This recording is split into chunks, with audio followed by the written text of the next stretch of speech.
Sampai dengan penjelasan kelima tentang atribut Allah, saya masih membahas tentang Allah yang hanya atributnya hanya dimiliki oleh Dia.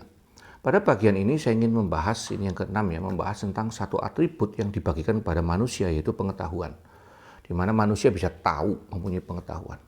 Maka dari atribut inilah orang melihat Allah itu pencipta.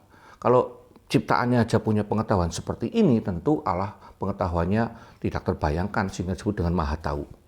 Berbicara maha tahu, ini berbicara soal objek yang diketahui oleh Allah yang melampaui ruang dan waktu.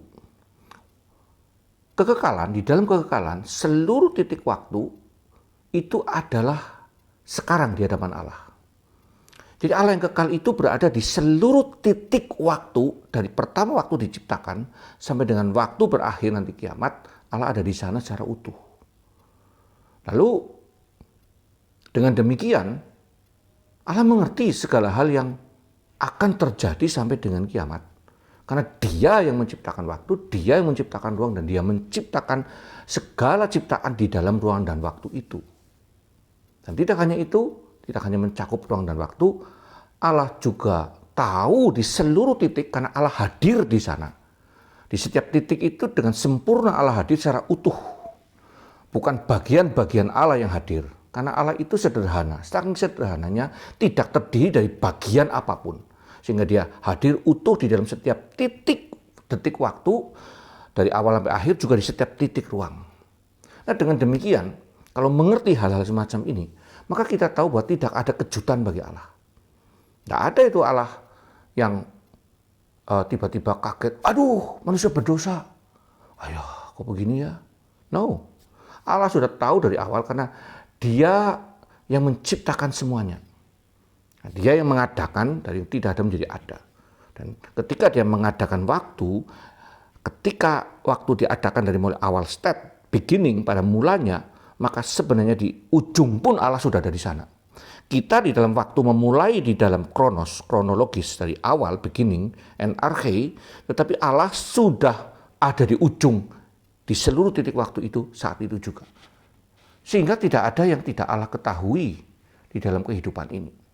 Nah, doktrin inilah yang sulit dipahami oleh banyak orang, sehingga mereka menolak yang namanya ketetapan Allah yang ditetapkan di dalam kekekalan.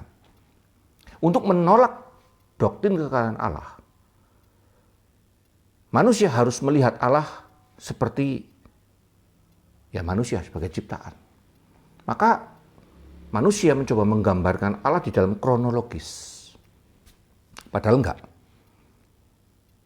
Maka ketetapan Allah menjadi sulit, terutama berkaitan dengan dosa misalnya, harus menolak pengetahuan Allah, kemahatauan Allah. Orang yang menolak ketetapan Allah harus menyangkal kalau mau logis bahwa Allah maha tahu. Seakan-akan Allah nggak tahu besok menciptakan manusia mau jadi seperti apa, Allah nggak tahu. Nah, ini beberapa teolog, bahkan seorang dokter yang berkata bahwa Allah hanya mengerti kemungkinan-kemungkinan di depan.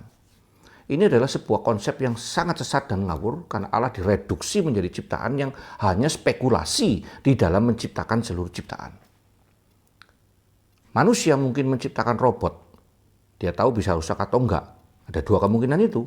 Kapan rusaknya pun enggak tahu. Kenapa? Karena manusia sebagai pencipta robot tidak berada di masa depan ketika robot itu terjadi apa. Tetapi Allah yang menciptakan segala sesuatu, Dia ada di masa depan.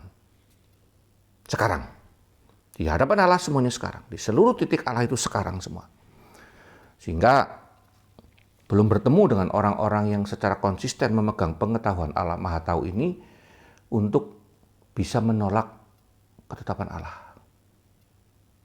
Karena menjadi pertanyaan adalah kalau Allah mengetahui dari awal bahwa yang Dia ciptakan nanti pasti berdosa dan Dia tetap menciptakan, bagaimana menolak kesimpulan tentang ketetapan Allah itu?